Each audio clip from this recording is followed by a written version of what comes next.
Oh, it's going to be a Tuesday morning when I can't hit the live button. Good morning, everyone. It's the All About Nothing podcast kind of daily show. I am Barrett Gruber, host of the All About Nothing podcast with Zach King. You can follow me on all of social media at Barrett Gruber. This is Bill Kimler, host of Black, White, and Blue in the South with Dr. Jamil Brooks. You can follow him at politicalbillsc. It is a Tuesday morning, September the 9th.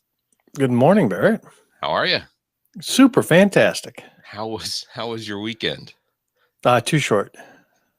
Far too short. But I had fun doing some podcast editing. We have a special episode releasing tomorrow. Okay. We normally release bi-weekly, but the last episode we recorded so long, we broke it up into 2 parts. And I had fun finishing the editing of the video. If there's a time to watch our YouTube feed, tomorrow's the day. We did an exercise in AI that blew Jamil's mind, and you have to see her reactions. I mean, the facial reactions are worth watching it on YouTube tomorrow, so be on the lookout for that. Yeah, I assumed that based on what you told us last week, that AI and its impact, or I guess you were doing a show and tell, and it sounds we did a live demo, and it didn't quite go as expected. I'll leave it at that. That's frightening. It indeed. It caused Jamil to get up and walk away. I can concur. I can concur that the weekend was absolutely way too short, because it was the first weekend in, I don't know, almost a month and a half, 2 months, where I didn't have at least 3 days off. Yeah. It took its toll. Not having all of that rest availability. And also your beloved Falcons tanking in that game. It was a close game, I think, between them and the Buccaneers. Yeah, that was honestly, it was rough to watch. It was also rough knowing that Villardo, who was on his way to Phoenix at the time, who we have a standing bet with, or I have a standing bet with, was also watching the game, paid for Wi-Fi, or was provided Wi-Fi on the plane so that he could watch the game, and knowing that he was cheering right along with his mates was probably the most hurtful. It was a close game. I didn't like some of the play calling on the Falcon side, because you've got Algier, who remind me, who is the QB for the Falcons now? That is Michael Penix Jr. He is this was his 4th start in NFL. He was a number 4 overall pick, I think, 2 years ago. Okay. Kirk Cousins is the backup quarterback, the veteran, sort of sitting on the side. So, I have a lot of faith in Penix. I think he's going to be really good. He's got a strong arm. I think he needs to learn how to feather it a little bit. He throws a little strong. But, this is basically his rookie season. And I don't know. I don't know a whole lot about football. I just know what I know. And disappointingly, I know the Falcons lost on Sunday. So, well, as a undefeated Philadelphia Eagles fan, I really enjoyed their game against the Cowboys Thursday night in what we call the Hawk Tua Bowl. Yeah. And that was a bizarre game to watch. Yeah. Thursday night games usually are a little odd. But I get that the Eagles, I get that the Eagles and the Cowboys have like just an absolute distaste for each other. It's a very strong rivalry between the two of them. But it didn't occur to me that somebody would walk out there and just spit on another player. Those are the things I don't think about happening, and then they do, and it's like gross. Like, I can't get over how disgusting. I never want to be spat on. I get that's one of the things that, like, when Donald Trump said that if these protesters spit on the police, that whatever extreme measures they could take against somebody spitting on them, like, that one I kind of get, because I do not ever want to be spat on. I don't want to spit on somebody else. What Jalen Carter should have done was pull out a deli sandwich and chuck it at Dak Prescott. That would have been acceptable. A little ham and rye on the face. That would have been acceptable. Real quick reminder, tomorrow night, SouLHAUS sessions with Priest Jacob, September 10th at the Koger Center for the Arts. Doors open at 5. The conversation starts at 6. This time around, his guest is Chef Amethyst Ganaway. Artwork is going to be displayed by Dogon Krigga, and vinyl, of course, is going to be spun by Priest Jacobs. There are tickets available at Eventbrite, or you can check the show notes at Priest Jacobs as well on Instagram. How come you never announce the events I'm hosting? It seems like you play favoritism. You got to give me a list of them. That's what I need. I actually need to hold events? Is that the problem here? Exactly. Yeah. Yes. No, I feel like you're suppressing my speech. I think that's the problem. You know what? Anyone is welcome. Anyone is welcome. I did see that the Democrats did finally announce that there is a candidate for the District 88 here in Lexington, West Columbia, South Carolina. Or, as you used to be known, Sax Goth. Is that really what it used to be known? Well, I sent you the map. I thought you would at least zoomed in on the map to take a look. You know what? Here's the worst part. I'm going to pull up my text messages real quick, because now I'm thinking maybe I didn't actually get the map. Let me see. Oh. So here's the thing. You asked me the question if I knew what my county used to be called, and there was never a follow-up. So I never got a map. Oh, I'm going to show you what I know. I actually sent you a picture of the map I took a picture of out of the history book. So it used to be called Sax Goth. So in the 1800s, there was a map of the counties in South Carolina, and there were only like 26 counties at the time. And Lexington County was known as Sax Goth. Saxegoth. I thought that was a much cooler name than Lexington. That's a shame. I'll try to resend that picture to you later. I did not realize that you didn't get that. I thought you saw the map and went, "Oh, there's the answer." Nope. No, I got several things from you. We chatted a little bit over the weekend. But the only they're in a picture of a map. Okay. No, that didn't come Well, across. tell me about this new representative or new candidate for House. I can't tell you much about him. I don't know. He's an older gentleman. And this is to replace the R.J. May seat? Yeah. So so I knew there was a Republican candidate who had announced. I did not realize that there was a Democrat candidate who announced. Yeah, the Republican candidate's the same guy that tried to mount a write-in campaign against R.J. May last year.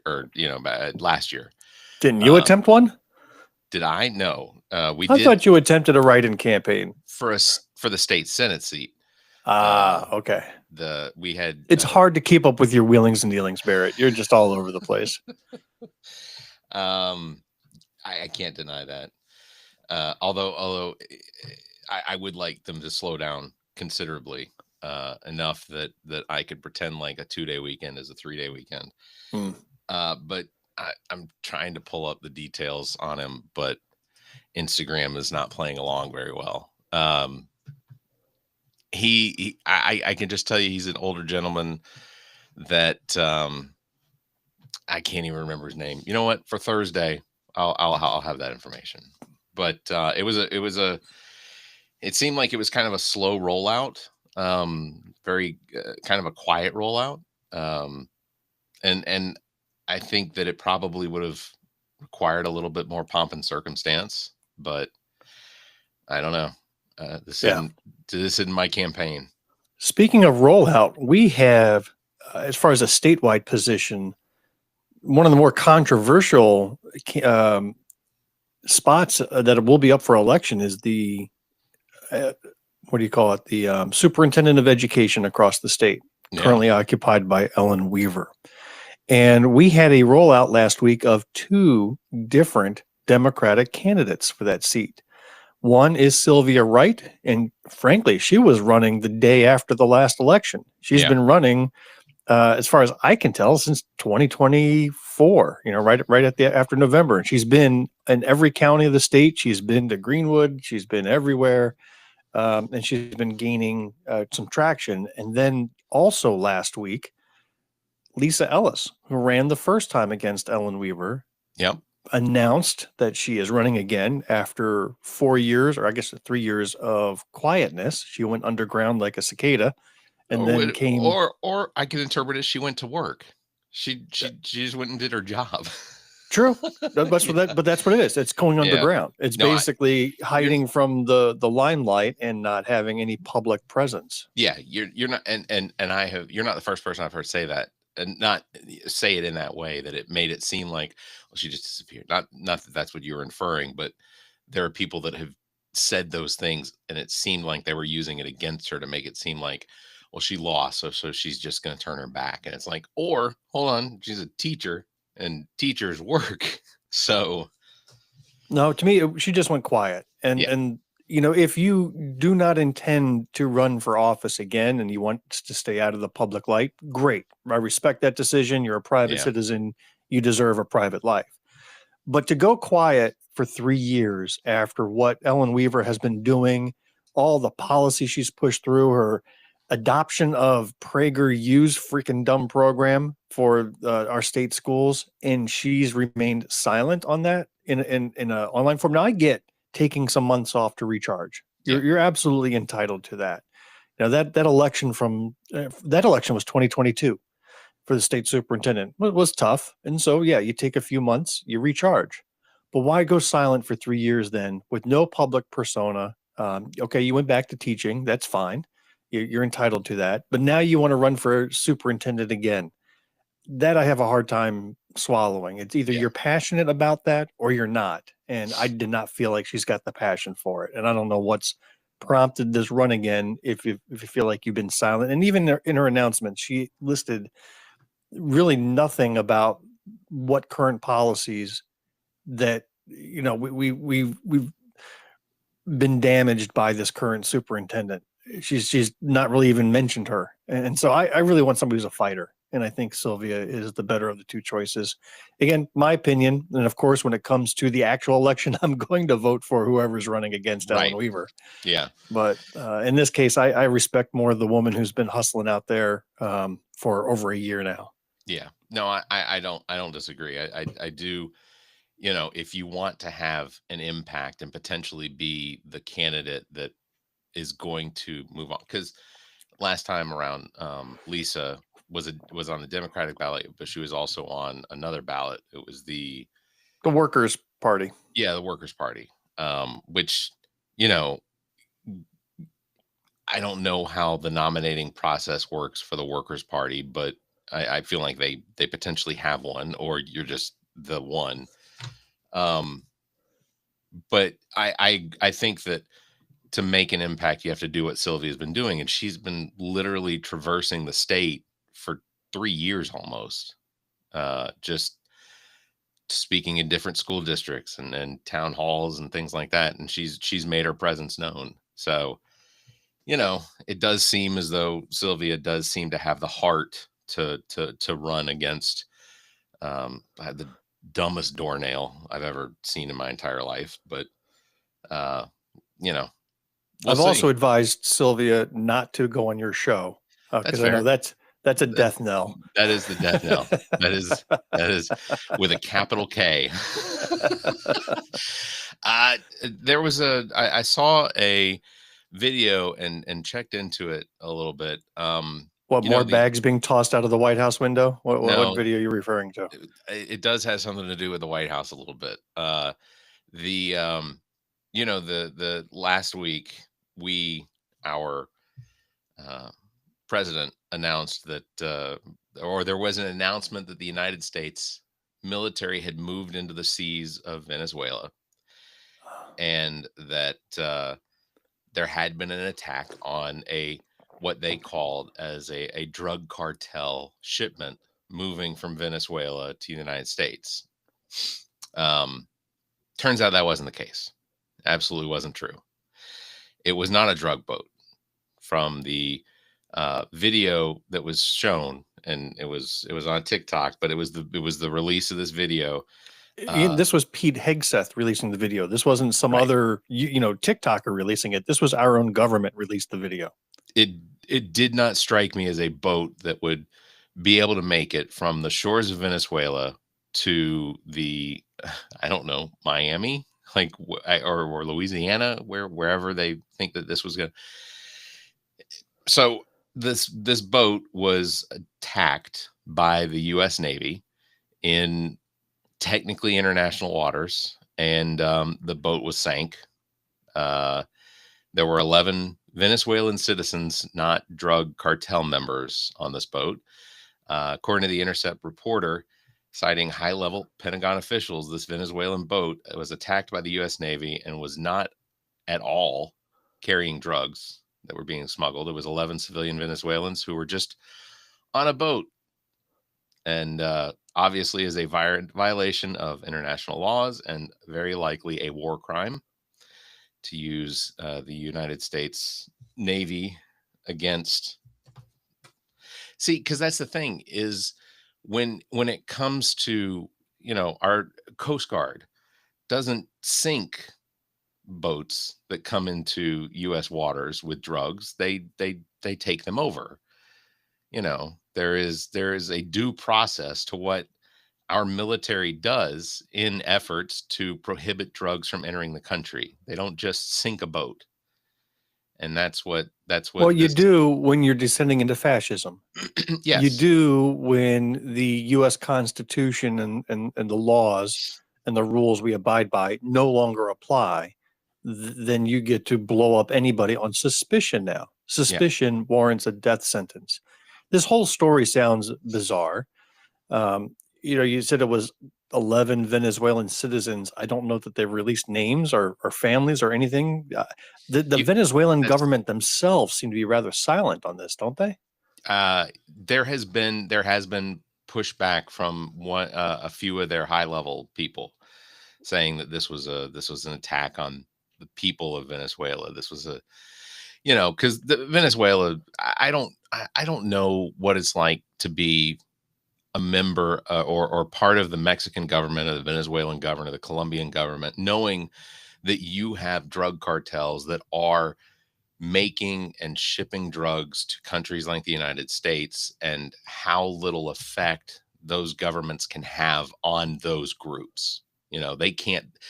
The drug cartels in Mexico clearly have a pretty strong grasp on control of what goes on, and the fact that they can continue to get away with manufacturing and shipping, and just the absolute terror that they cause for the people of Mexico, and how little effort how little impact the Mexican government and military has against those cartels.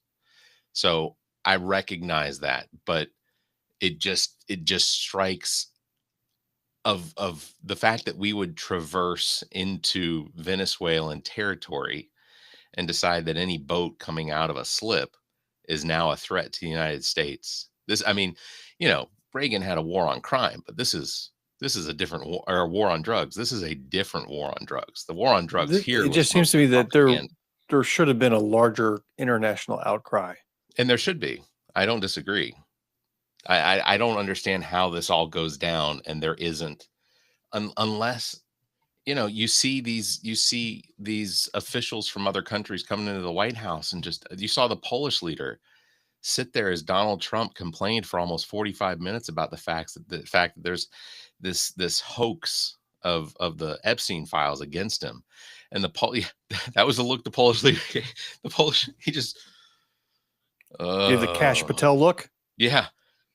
Like why even do they have? Is it that they have to play along? Do they have to show up and sit there and listen to Trump do nothing but bitch about how people are so unfair to him?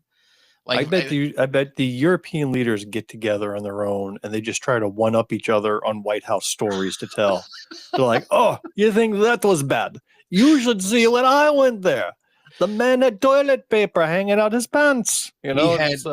He had his dog screaming at me about the fact that I don't wear a suit. Yeah.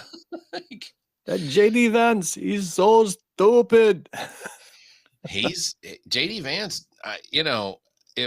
If I was president, I'm sorry, President Vance. We have to start practicing that. Okay, it's going to be any day now. I can't do it. If I was President Trump, I would almost wonder if there wasn't some sort of ongoing threat of potentially trying to take over from Oh, JD and how Vance. quickly Pretty have we confident. forgotten that Trump was on death's door for a full week? How quickly? How quickly we've forgotten that. Now we're back to business as usual, which Well, is, follow the daily red meat that's thrown our way. yeah, because there's the constant distraction away from the things that actually have some level of importance to the country, which is grocery prices, gas prices, the economy. The fact that the jobs numbers came out. Let's talk about gas prices for a second. This is All going right, to be fun. Gas sure. prices are about to drop. Is Uh, is that right? yeah. The OPEC just announced that they're going to increase output over the next several years and continue to increase output. And what that's going to do is drive American oil producers out of business. We're Right. going to see a plummeting of gas prices. So yay for us.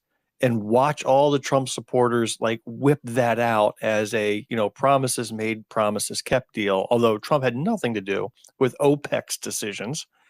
Then you're also going to see American firms completely start to lay off, stop their drilling, stop their oil production. They're not going to have any oil to produce. They will not be able to compete in the market. And it is a strategic move from these OPEC nations to corner the market because they know we're in a weakened state with our economy overall. So the last time we saw gas prices down to like $2 to a dollar, right? Do you remember when that was? It wasn't that long ago. COVID. It was I mean, COVID was it COVID? because in that case, the demand stopped because the Right. world stopped moving. And when the world stopped moving and nobody was buying fuel, then you started seeing gas prices go down to $1.50. I mean, it was absolutely nuts. And there were people cheering Trump at that time, saying, good job, this is what we wanted. Well, that's about to happen again, but this time because of an economic war that OPEC is declaring. So watch, it's going to happen within a couple of weeks. You're going to see gas prices drop, and this will not be a good gas prices drop. You're going to see an economic impact that'll shudder throughout our entire system. Yeah, when COVID occurred, one of the big things that we lost was the oil refineries. We had oil refineries that shut down, and because the demand was so low, but we had refineries that shut down that had surplus that could not store all of the oil that was coming in and couldn't refine it fast enough to get it out because as well there was nowhere to store what was refined.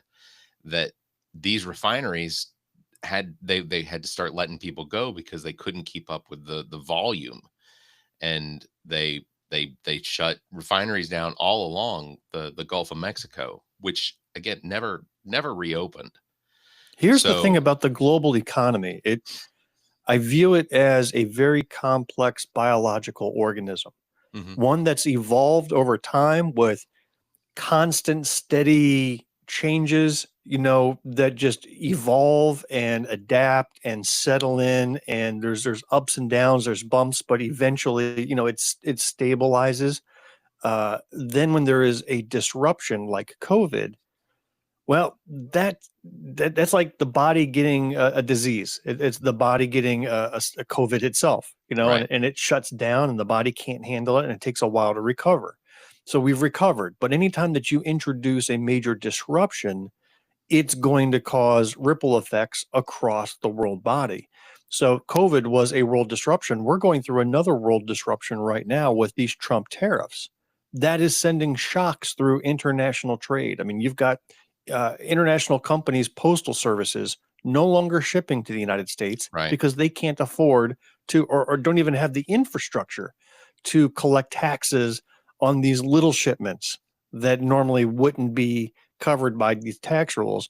Now they're covered, and they're like, we're not shipping. So people's orders overseas, and we're talking about like you and me people, not international companies. You wanted to order something from Temu, no longer available. Order Right. something, a Stein from Eastern Europe, no longer available. These shock waves are now happening. And in addition to the oil markets now going to be impacted, think about our agriculture market here in the United States. You've seen the viral videos of the Arkansas farmers. Like Oh I was yeah. reporting on the Arkansas farmers a couple weeks ago because I was there. Yeah. And I heard firsthand how the farmers, because of tariffs, are not able to sell their crop. And just like with the oil refineries, their granaries are full. They've got nowhere to sell what they already have stored, and they've got nowhere to put the crop that's coming up. Like they're stuck. And the estimate that I was given was around 75% of those farmers are facing bankruptcy within 12 months. Yeah. Because if they can't sell, they can't grow, they can't store, they don't have a farm. And it's because of these disruptions, unnecessary disruptions, by the way. There wasn't a problem before. Now there is a problem that was self-inflicted. And the Arkansas farmers, who a lot of people I'm seeing on video TikToks, they don't have a lot of sympathy for the Arkansas farmers. But we have to realize that the Arkansas farmers feed us. So I am concerned, regardless of who they voted for. Yeah. So essentially what it is that China buys about 60% of the soybean that is grown here in the United States. So it's not just Arkansas, it's Arkansas, Iowa, Kansas, all the way into Wisconsin. And so basically and the reason we grow so much soybean is because it's easy to grow, and it was sort of a subsidy to some of the other things that are more difficult to grow. And so growing soybeans, our US government under USAID would buy something like a quarter some quarter of the soybeans, and would take those and literally feed those to children and communities in Africa and in Southern Asia and places like that, where there was it was a place that we could help by providing soybeans. But USAID is done. We don't do that anymore. Yeah. So, have you noticed a general decrease in quality in our food products over the last few months, or is it just me? Because I regularly buy salad materials. I have my own salads that I like to make, and just lately, I'm talking about the last 3-4 months, the salad's turning a lot faster than it used to. The tomatoes don't retain as long as they used to. There's a bit of flavorlessness in some of the food that I'm eating now. And maybe it's just me, but I don't know. So like tomatoes and things like that. I grew tomatoes over the summer, thanks to me. But I grew them, or Ami grew them? So she started them. I watered them and picked them. Wow. But yeah, honestly, over the last few years, I've noticed things like salads, even like pre-made salads that are in a bag, where all you do is you just mix the ingredients together. So like a Caesar salad. I have noticed that a lot of the time that if that family size bag isn't eaten, there's no point in saving it. It's not going to be any good. But like it does feel like the quality of the food that we have been eating or purchasing here in the United States has not been as good. Ground beef is one of the most expensive things you can get at the grocery store right now. And not that we have to, but we have made the decision that we would go down to whatever the less quality meat is. So just by our choice alone, we are getting like the 90-10 or the 86-14, balance of the meat we buy. And it comes in a tube, it's not fresh ground. It's yesterday ground or 2-week ground or whatever. So just because of the prices, we have chosen to reduce the quality of what it is we purchase, just because the cost. You're now eating pig hooves. That's what you're down to. Potentially. Hey, I am not above eating horse. I mean, Europe does it. Asia does it. I don't think there's any harm in it. Like, mix in a little horse. Oh, I thought you were trying to make a horse sound. No, not me. I guess we'll wrap it up with, did you get an opportunity to see Donald Trump's birthday card to Jeffrey Epstein that the Democrats released yesterday? I have seen that. I to be honest, this is the dumbest thing in the universe. Yeah. It's dumb. Like, what is it? First of all, I don't understand what the big hubbub is. I kind of don't either. I mean, this is what's occupying our national news. The guy has raped people. The guy is on a list of child okay, you know what I mean. Yeah. And this is what we're focusing on from years ago. Who cares? Here's the thing. Yeah. So Trump's denial of it, I think, is partially funny. True. When this first came out and they were talking about the fact that Trump doodled a naked woman on a piece of paper, that he had like this running dialogue between him and Jeffrey Epstein, which was also really weird. See, that's a good thing to focus on. Yeah, I don't care about the image. It's the inner dialogue that he has going on between him and Jeffrey Epstein, as this sort of like, is it a script? Because it is weird. Donald Trump says, yes, there is the voiceover says there must be more to life than having everything. So and then it goes through this weird script. Did Donald Trump write this script? Did he get it from somewhere? I don't Was he an understand. FBI informant at this point in time, or did that not happen until later? Or help me with the timeline. That's a great question. I don't really think. Could you take down this pornographic Oh, image, yeah, I'm please? sorry. I'm done looking at this thing. Good Lord. Gonna get us a strike here for awful content. Yeah, I don't think Mike Johnson is one of. I don't think he's the dumbest Speaker of the House we've ever had, but I think that he's really close. And the fact that without any prompting, like, I would believe that Donald Trump would have floated the idea that he was an FBI informant before anyone else. But the fact that Mike Johnson comes out, who knows that we are probably on the verge of having 30,000 pages worth of documents released in relations to this Epstein situation, comes out and says, well, not even just spitballing here. Donald Trump was an FBI informant. That was this happened after he found out all of what Epstein did. So he what an had to be on the amazing plane. pivot the Republican Party has done. I'll tell you what, got to give them credit, because they can pivot like a Chinese acrobat. The party has pivoted on their positions regarding sex trafficking and child exploitation. They have pivoted 180 degrees in the other direction. They used to be the party that, anybody they didn't like, they accused of being a despicable individual. And now they're forced into a corner to defend their own against these charges.